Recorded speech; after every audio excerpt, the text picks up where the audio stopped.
Assalamualaikum warahmatullahi wabarakatuh.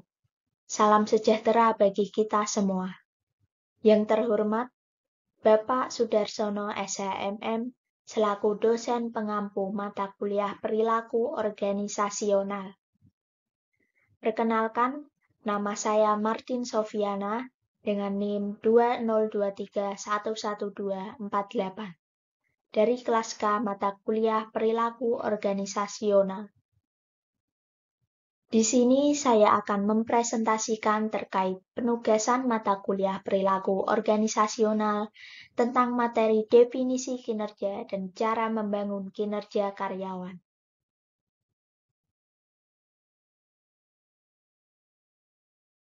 Apa sih yang disebut kinerja? Kinerja adalah pencapaian seseorang dalam menjalankan tugasnya. Lalu, apa itu kinerja karyawan?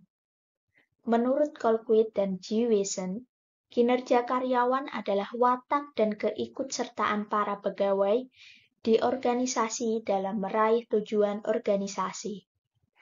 Sedangkan menurut Mangkunegara, kinerja karyawan adalah hasil kerja secara kualitas dan kuantitas yang dicapai oleh seorang karyawan dalam melaksanakan tugasnya sesuai dengan tanggung jawab yang diberikan kepadanya.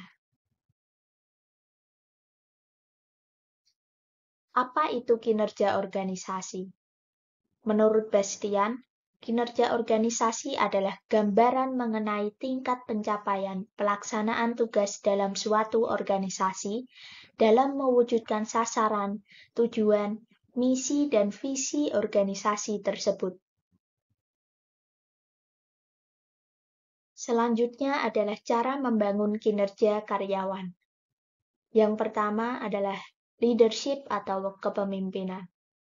Kepemimpinan yang efektif dapat dilakukan dengan memberi arahan, inspirasi, dan motivasi kepada karyawan. Yang kedua adalah komitmen organisasi. Hal ini dapat dilakukan dengan mengingatkan kembali apa yang telah karyawan katakan tentang komitmen mereka saat tes wawancara. Loyalitas dan keterlibatan karyawan dalam tujuan perusahaan akan meningkatkan produktivitas dan dedikasi. Yang ketiga adalah budaya. Hal ini dapat dilakukan dengan menciptakan budaya perusahaan yang positif dan inklusif agar mendorong karyawan merasa nyaman, bersemangat, dan berkontribusi lebih baik. Yang keempat adalah penghargaan. Hal ini dapat dilakukan dengan mengakui dan memberi apresiasi atas prestasi karyawan agar dapat meningkatkan motivasi dan semangat kerja mereka. Yang kelima adalah struktur.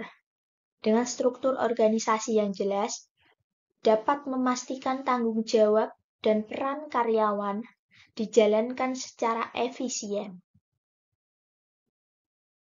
Yang keenam adalah desain kerja. Desain pekerjaan yang baik membuat karyawan memiliki peran yang menantang namun realistis sehingga meningkatkan kepuasan kinerja. Yang ketujuh adalah kesempatan. Ini artinya memberikan peluang pengembangan diri dan karir dalam meningkatkan kompetensi dan loyalitas karyawan. Yang kedelapan adalah manajemen karir. Perencanaan karir yang jelas membantu karyawan memahami jalur pengembangan mereka di perusahaan, yang akhirnya akan mendorong motivasi mereka. Yang kesembilan adalah kompensasi. Kompensasi yang adil dan kompetitif mendorong karyawan merasa dihargai dan termotivasi untuk melakukan yang terbaik. Yang kesepuluh adalah lingkungan kerja. Lingkungan kerja yang nyaman, aman, dan mendukung dapat meningkatkan fokus dan produktivitas karyawan. Yang ke-11 adalah fasilitas. Fasilitas yang memadai seperti ruang kerja, teknologi yang canggih, dapat membantu karyawan bekerja lebih efisien dan nyaman. Sekian presentasi dari saya. Jika ada kekurangan, saya mohon maaf yang sebesar-besarnya. Wassalamualaikum warahmatullahi wabarakatuh.